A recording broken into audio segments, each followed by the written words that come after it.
রেখমা দাসেরে মনে এ মিনতি করি পদে, সাধিতে মনের স্বাদ ঘটে যদি পরমাদ, মধুহীন করো না গো তব মন কোকনদে।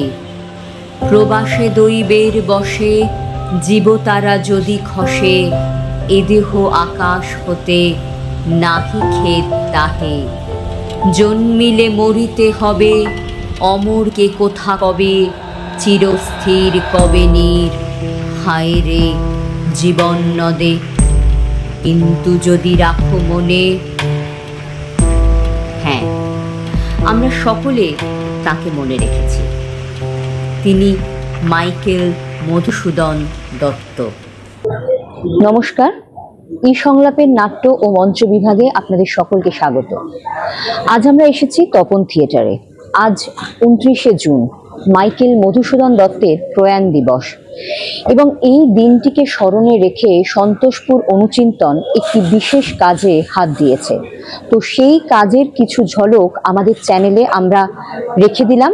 আপনারা সাথে থাকলে দেখলে আমাদের ভালো লাগবে, এই আশা নিয়ে চলুন আজকের এই কাজটা দেখা যাক।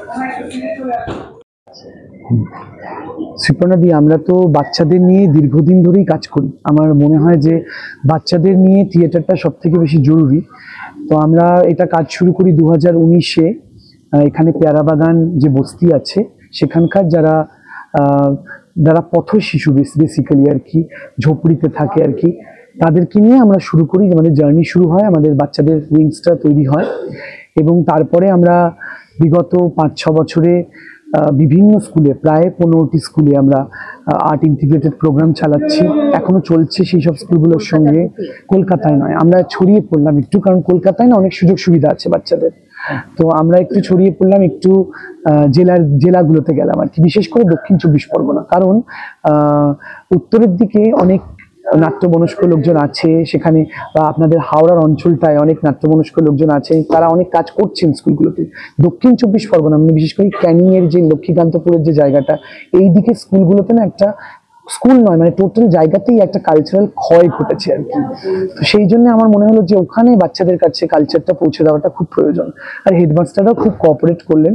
তো এমনই একটা স্কুল দীর্ঘদিন কাজ করতে করতে আমরা ঘাসিয়ারাতে অলরেডি আমাদের একটা রুরাল সেন্টার আছে, সেখানে প্রায় 50টি বাচ্চা নাটকের প্রশিক্ষণ পায়। ওরা একটা নাটকও করে, বিরসা কা জঙ্গল, যার দেশ জুড়ে প্রায় 50টা অভিনয় হতে চললো আর কি।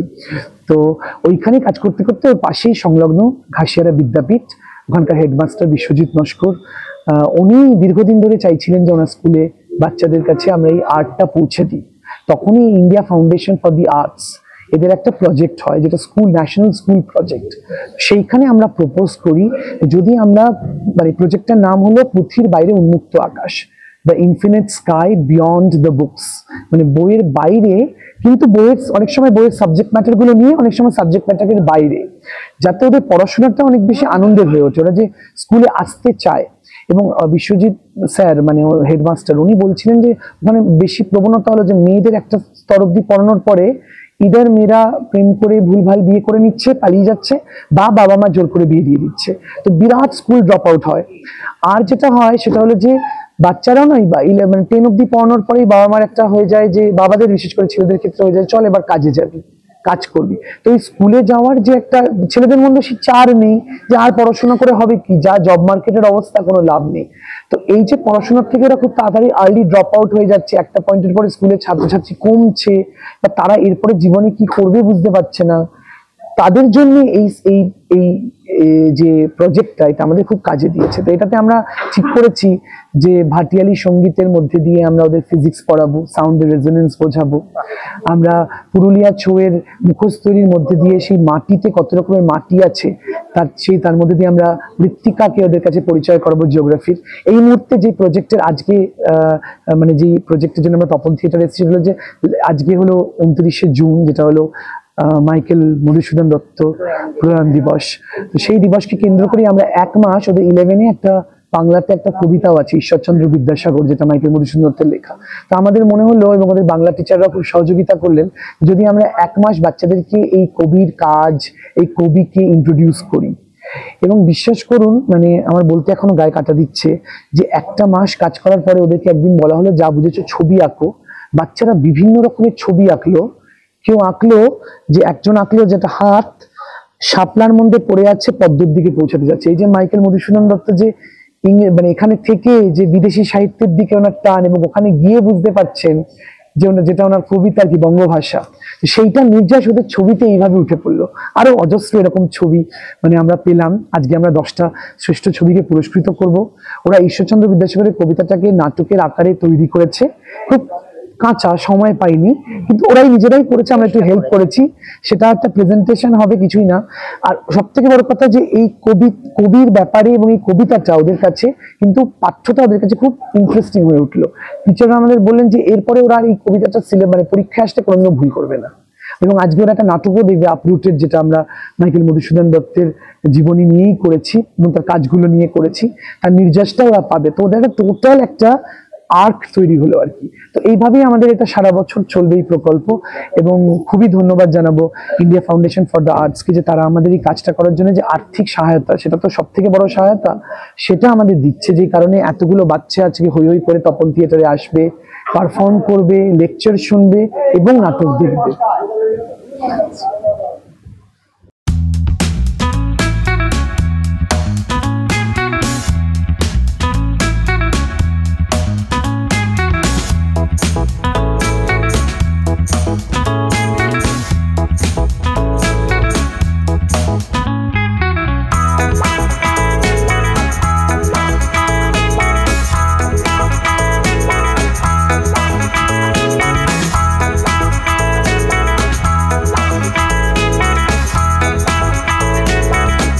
নমস্কার, আমার নাম সমর মৃধা। আমি একজন থিয়েটার প্র্যাকটিশনার। বিগত একটা কাজ আমরা শুরু করেছি, যেটা আমাদের স্কুল রিলেটেড, স্কুলের বাচ্চাদের সঙ্গে কাজ।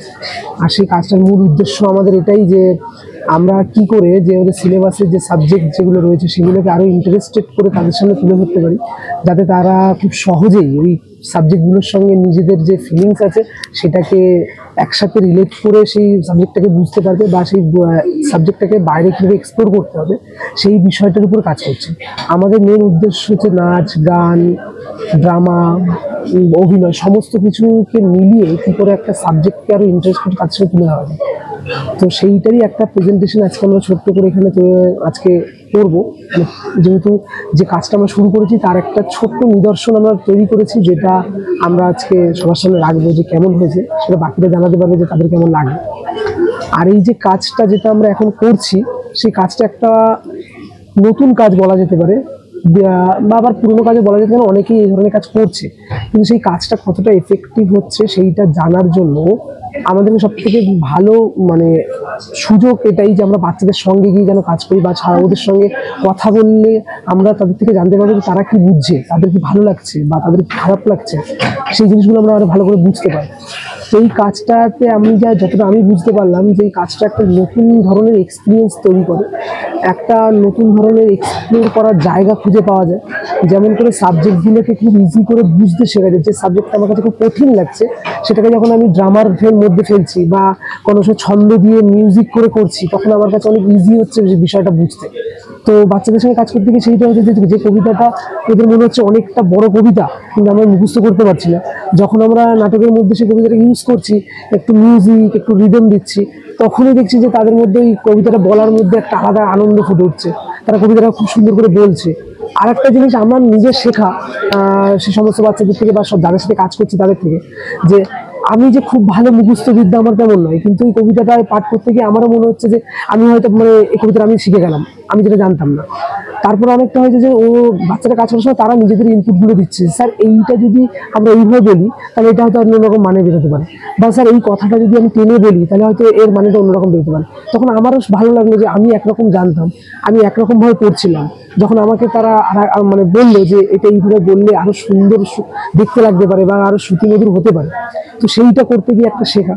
তাতে দেখলাম বাচ্চাদের নিজেদের যে ভেতরের যে ভাবনা চিন্তাগুলো আছে সেগুলোকে বের করে আনতে খুব সুবিধা হচ্ছে। তাতে ওরাও খুব লজ্জাবোধ করছে না বা কুণ্ঠাবোধ করছে না যে আমাদের সাথে কাজ করতে গিয়ে যে পারবো কি পারবো না। ওরাও নতুন, আমিও কাজ করতে করতে আরো ওদের থেকে যে নতুন কিছু শিখছি, ওরাও শিখছে। তো এই সব মিলিয়ে মিশিয়ে যে কাজটা আমরা করছি, এই কাজটা একটা সুদূর ভবিষ্যৎ তো আছে অবশ্যই, যেটা পরবর্তীকালে অন্যান্য স্কুলেও যদি আমাদেরকে করার সুযোগ দেয়, আমরা সেই স্কুলের বাচ্চাদের সাথে করতে চাই। কারণ এই চার দেয়ালের মধ্যে বসে শুধুমাত্র গতানুগতিক ওই বইয়ের লেখা উচ্চারণ করে বা ওই বুলি আউড়ে আমরা খুব একটা বেশি দূর অব্দি চলতে পারবো না। তো ওই পড়াটাকে যদি আমরা আত্মস্থ করে নিজের মতো করে আরো সামনে তুলে ধরতে পারি, বাচ্চাদের মধ্যে আরো ছড়িয়ে দিতে পারি, তাতে আমার মনে হয় ব্যক্তিগতভাবে যে তাদের অনেক উন্নতি আরো বেশি হবে। এমনকি তারা পরবর্তীকালে গিয়ে অন্যান্য যে কোনো প্ল্যাটফর্মে গিয়ে নিজেদেরকে তুলে ধরতে পারবে, নিজেদেরকে মেলে দিতে পারবে। তাতে তাদের কোনো রকম এমন কুণ্ঠাবোধ হবে না যে আমি কিছু পারছি না বা পারবো না। আমার সঙ্গে যে বাচ্চারা রয়েছে তারা অবশ্যই খুবই ভালো বলতে পারবে যে তাদের কি এক্সপিরিয়েন্স। আমি বলবো তোমরা তোমাদের এক্সপিরিয়েন্স গুলো বলো এই কাজের মধ্যে দিয়ে কিরকম আমি লাগে। চন্দ্রিমা মণ্ডল, আমি 11-এ পড়ি। আমার এই নাটকটি আমার জীবনের আমি প্রথমবার এরকম নাটক করছি, বা আমি স্কুল থেকে প্রথমবার এরকম একটা নাটকে যোগদান করেছি। আমার সত্যিই খুব ভালো লাগছে, এবং আমার যেহেতু এটা একদম প্রথম, আমার স্যারদের সাথে অনেক কিছু শিখতেও পেরেছি, অনেক কিছু ভুল যা হয়েছে সেগুলো সংশোধনও করে দিয়েছেন স্যাররা। আর সত্যি সবার সাথে, যাদের সাথে আমরা করছি নাটক, আমার আরও যারা সব সহপাঠীরা রয়েছেন তাদের সাথে করে সত্যিই খুব ভালো লাগছে। করুণার সিন্ধু তুমি,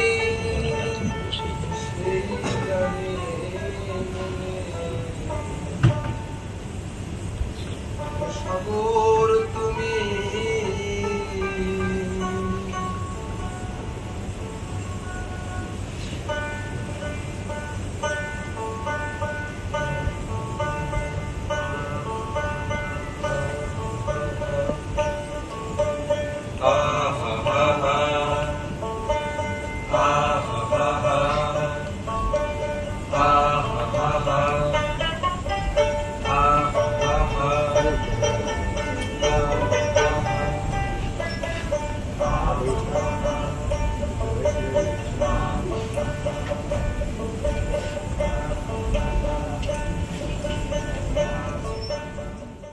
আচ্ছা, আমি ডক্টর শুভশীল, ঘাসেরা বিদ্যাপীঠে অ্যাসিস্ট্যান্ট টিচার।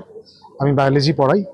তো India foundation for the arts inclusive এডুকেশনের ওপরে একটা প্রজেক্টের আয়োজন করেছিল। আমরা প্রপোজাল পাঠিয়েছিলাম, আমাদের প্রপোজাল সিলেক্টেড হয় থ্রু আউট, মানে প্যান ইন্ডিয়া 3টে প্রজেক্ট সিলেক্টেড হয়েছে, তার মধ্যে ওয়েস্ট বেঙ্গল থেকেই একটাই প্রজেক্ট গেছে।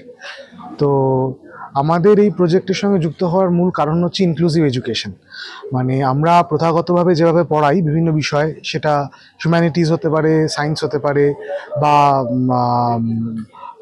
কমার্স হতে পারে, এই সাবজেক্টগুলোকে আর্টস এডুকেশনের মাধ্যমে কিভাবে আমরা আরও হৃদয়গ্রাহী করে তুলতে পারি বাচ্চাদের কাছে, ব্যাপারটা যাতে রোট লার্নিং না থাকে বা ওদের কাছে একঘেয়েমি না হয়ে ওঠে, তার জন্যই মূলত আমরা এই প্রজেক্টটাতে অংশগ্রহণ করতে চেয়েছি এবং অংশগ্রহণ করেছি।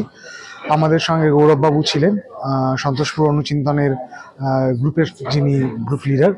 তাদের মাধ্যমেই নাটকের দ্বারা বা অন্যান্য আর্টিস্টিক যে ম্যানিফেস্টেশন আছে সেগুলোর মাধ্যমে কী করে এডুকেশনকে আরও বেটার করা যায়, বাচ্চাদের কাছে তুলে নেওয়া যায়, তার জন্যই আমরা মূলত এই প্রোগ্রামটার সঙ্গে যুক্ত হয়েছি। আর আমরা যে জায়গাতে আমাদের স্কুলটা, সেখানে সোশ্যাল এবং ইকোনমিক্যালি ব্যাকওয়ার্ড যে বাচ্চারা, ঘাসেরা বিদ্যাপীঠ, আমাদের স্কুল ঘাসেরা বিদ্যাপীঠ, যেটা পেরি আরবান এরিয়াতে পড়ে সোনারপুরের, এবং আমাদের স্কুলে যে বাচ্চারা পড়তে আসে তারা অনেকেই বেশিরভাগই ফার্স্ট জেনারেশন লার্নার, প্রথমত সোশ্যাল এবং ইকোনমিক্যালি ব্যাকওয়ার্ড ক্লাসে বিলং করে।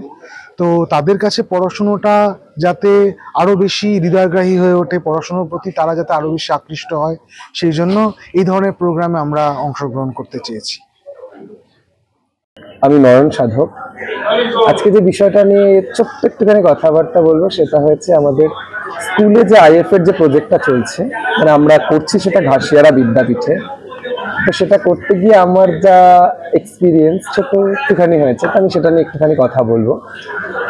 যেটা হয়েছে যে আমিও বেশি দিন হয়নি আমি স্কুল থেকে এসেছি, তো আমিও সদ্য গ্র্যাজুয়েট। তো সেক্ষেত্রে আমার মনে হয়েছে যে এই বাচ্চাগুলো যেটা পাচ্ছে আমি সেটা পাইনি, কারণ আমার বিদ্যালয়ে এই প্রজেক্টটা আসেনি। তো ওরা তো ভীষণ মজা পাচ্ছে, আর আমার কাজ করতে গিয়ে তার থেকেও বেশি মজা লাগছে। কারণ আমি যখন স্কুলে পড়েছি সারাক্ষণ পড়া পড়া পড়া, বছরে একটা সময় হতো যে সময় স্কুলে একটা অ্যানুয়াল ফাংশন হতো, তখন স্কুলে নাটক করতাম বা গান করতাম, তার আগে কিছু হতো না। এই যে সারা বছর একটা কিছুকে নিয়ে এগোনো, এবং ওই ক্লাসের ফাঁকে যখন ক্লাস হচ্ছে না বা ওই পিরিয়ডটা অফ করে আমরা একটা কাজ করছি এদিকে, তো এই যে বাচ্চাদের যে মজাটা, এটা শুধু বই পড়ে হয়তো এই মজাটা তো পায় না সবাই, যে মজাটা এই কাজটা করতে গিয়ে পাচ্ছে।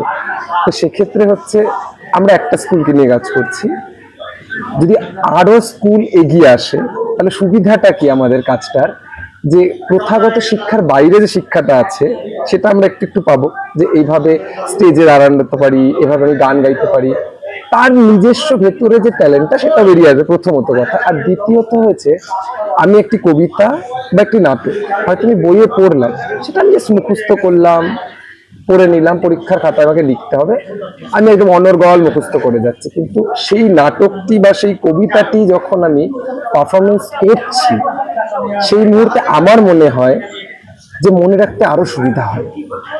যখন এটা নাটক হয়ে যায় তখন অপোজিট যে চরিত্রটা, তার ডায়লগটাও মুখস্থ হয়ে যায় এবং এটাও মুখস্থ হয়ে যায়, পরীক্ষার সময় লিখতে বেশি সুবিধা হয়। মানে আমি তো বলবো সকল স্কুলকে এগিয়ে আসা উচিত এবং এরকম ভাবে বাচ্চাদেরকে শেখানো উচিত যে তুমি যেটা বইয়ে পড়ছো তার বাইরেও একটা জগৎ আছে, এবং সেই শিক্ষাটাও নেওয়া উচিত, এটা আমার মনে হয়। তো ওরা তো ভীষণ মজা পাচ্ছে, ওদের থেকে বেশি মজা পাচ্ছি আমি কাজ করতে গিয়ে।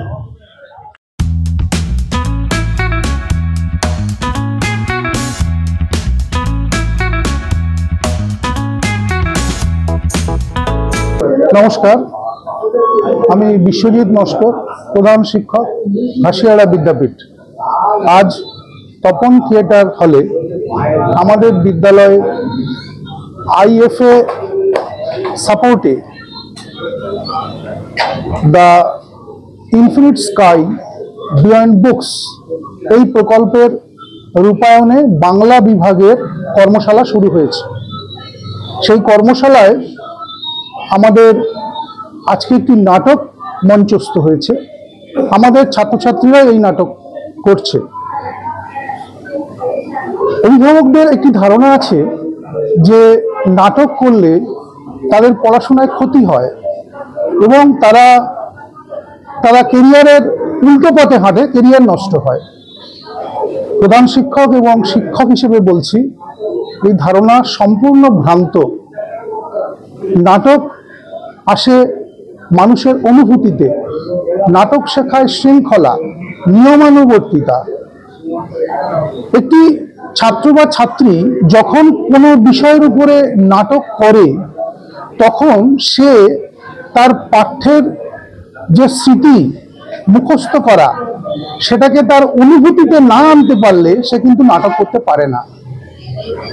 আমি দৃঢ়ভাবে বিশ্বাস করি, বইয়ের পাতা মুখস্থ না করে যদি তারা নাটকের মতো বিভিন্ন অ্যাক্টিভিটিজের মাধ্যমে, বিভিন্ন অভিনয়ের মাধ্যমে তারা শেখে, তাহলে তাদের শেখাটা পূর্ণাঙ্গ রূপ পায়, সর্বাঙ্গীনভাবে প্রকাশ হয়। তাদের মধ্যে যে চেতনা, তাদের মধ্যে যে ইচ্ছা শক্তি আছে, তাদের যে ভালো লাগা আছে, তার সেটা প্রকাশ ঘটে পূর্ণাঙ্গ রূপে। কেবলমাত্র বইয়ের পাতার মধ্যে আবদ্ধ থাকলে সেটা থাকে অর্ধেক, পরীক্ষায় পাশ করার জন্য, ভালো মানুষ হওয়ার জন্য এবং পাঠ্যসূচির মধ্যে যা আছে সেটাকে আত্মস্থ করার জন্য, উপলব্ধি করার জন্য, অনুভূতিতে আনার জন্য নাটক, কবিতা আবৃত্তি এগুলোর প্রয়োজন আছে। আমাদের আইএফএ কে অসংখ্য ধন্যবাদ। আমরা 5000 বিদ্যালয়ের মধ্যে ভারতবর্ষের 3টে বিদ্যালয়ে এসেছি, আমরা অত্যন্ত সম্মানিত, গৌরবান্বিত। কিন্তু আমাদের যেটি করতে হবে সেটি হচ্ছে ছাত্রছাত্রীদের এই যে 4 দেওয়ালের যে শ্রেণীকক্ষ এবং 100-150 পাতার যে বই, সেখান থেকে বের করে এনে স্টেজে তুলতে হবে, তাদেরকে পারফর্ম করতে দিতে হবে। তারা কি শিখেছে পাঠ্যসূচিতে, শ্রেণীকক্ষের মধ্যে, কেউ কবিতা আবৃত্তির মাধ্যমে, কেউ আঙ্গিকে, কেউ অভিনয় করে, কেউ নাটকের মধ্যে, এতে তার শিক্ষা পূর্ণাঙ্গ রূপ পায়। নমস্কার। Name of the play Uprooted, directed by Gaurav Das, Shantashpur, Anuchintan. জন্ম যদি তব বঙ্গে তিষ্ঠ ক্ষণকালে সমাধিস্থলে জননীর কোলে শিশুল ভয়ে যে মতি বিরাম